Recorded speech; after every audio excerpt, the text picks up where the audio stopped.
Let's talk about where we are with the latest on our justice system. David Shipley is a writer and researcher on prison and justice issues and joins us now. Very good morning to you, David.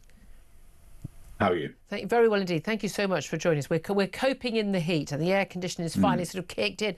But the stats out today from the Ministry of Justice at 9:30 this morning showing that violence is rife in our prisons. We've known that certainly for a long time. There's attacks at Axel Rudolph, people burning oil, burning water, boiling water and the like. But the rate of prisoner-on-prisoner assaults in men's prisons increasing by 11% in 2024, up by 13% when it's prisoners on prison staff over the same period. And this is being put down to just incredibly overcrowded prisons, understaffing, under-resourced, under-experienced prison officers, and 99 point God knows what percent capacity. What do you make of those latest statistics? Yeah, I mean, the increase in violence is sadly unexpected, as expected. Our prisons get more and more violent every year, and that is terrible for prisoners. And it's also terrible for rehabilitation, because actually, if you're scared of being attacked by the man you share a cell with or on the wing, your ability to emotionally or psychologically engage with rehabilitation programs, with training, with education is really difficult. If you're spending a whole night sleeping or trying to sleep terrified, you won't be able to study the next day. It's also terrible for staff. The staff are suffering an increasing rate of quite serious assaults as well. Yeah. And I was really struck when I went to the Prison Officers Association conference about 6 weeks ago. Every officer there had been assaulted again and again and again. It was just on what planet would we accept that in any of our workplaces as a normal state of affairs? Now, of course, there are particularly violent men behind bars. I suppose you're never going to get rid of that violence completely.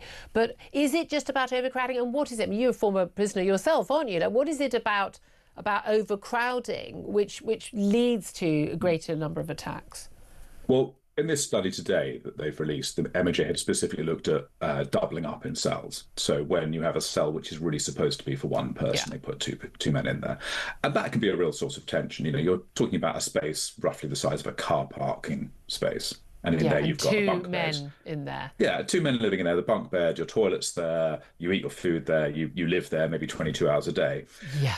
Not many relationships, even really harmonious ones, would get through that without some argument. So you can imagine you put 2 strangers who might be dealing with a lot of their own issues. Drug issues, mental health. There might be drug issues. Yeah. And they might be very contradictory principles. I'll never forget once in Wandsworth when I was there, they put a man who was a vegan, and we knew he was a vegan because he had vegan tattooed on his neck, in a cell with an older chap who wasn't a vegan. And on that first night, the older chap went to eat his food, which had meat in it. The vegan said, "You're not eating that around me, I can smell it." And the older guy said, "I'm going to eat my food, I'm not bothering you." And that became a huge fight, and the older man ended up being hospitalised. And that's the sort of friction points that can come. You have a lot of people with very poor impulse control in prison. Yeah, so it's not, that's why they're there. And again, yes. the solution is better prisons. And again, we want people to be rehabilitated and to not, and to get educated and to get off drugs and things like that. We're going to have to provide better prison facilities, and we can't have them locked up 22, 23 hours a day. We can't have so few inexperienced staff dealing with. No one should go to work expecting routinely to be attacked. They shouldn't. And if you look at the rates of violence prison officers suffer, they're appalling. And the rates of poor mental health, even there's some data around sort of suicide rates amongst prison officers, they're really bad. And I think that's a big issue. It's not just overcrowding. It's that the prison service lost a lot of the more experienced staff over the last decades, essentially because of Tory efforts to drive down the pensions liability. So they pushed out a lot of the more experienced staff. So if you go back 10 years ago, 2/3 of prison officers had been on the wing for more than 10 years. Yeah. Now I think it's less than 20%. So that's if you're really a new heading. They've got the experience, they've got the gravitas, they've got the respect. They can manage people. We all know it's even in school, which is largely crowd control now. The teacher who could walk into the room and everyone goes, "Ooh, uh-oh." It's very different, isn't it? Yeah. Can I get to another topic, though, as well? I just want to talk to you. There's a report out today about Notting Hill Carnival, and in a letter to the Culture Secretary, the organisers of the annual summer festival held in West London say they need extra money to go ahead because of risks compromising public safety. They need extra funding for security, for the police. It's already costing an absolute fortune, millions in public money, and yet we still have, mass rates of violence, 8 stabbings last year, 2 people who died died in the violence last year's carnival. Do you think that we should provide that extra funding? No. I mean, I looked up the data for this before I came on, actually, and the Metropolitan Police estimate it cost them almost £12 million to police Carnival in 2023. It's a huge amount of overtime. Are there other areas of London not being policed properly at that time?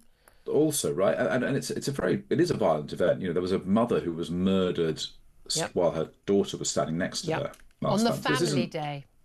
On the family day, yeah, and I think really it does draw in a lot of violence and a lot of criminality. I think they probably just need to move, if they want to keep doing it, to ticket it in Hyde Park with proper security. Yeah. And that's the thing. I mean, it's certainly, I think, what a lot of people who live around Notting Hill would like. I used to live near there. People board up their homes. I mean, the public urination, people having sex in on your stairwell, the violence. I mean, I used to go many, many years ago, and then it got so overcrowded. I remember being stuck in a bit. We felt like we were being kettled. I genuinely worried that I was not going to be able to breathe. I thought we are 2 minutes away from a mass casualty event. I'm out of here.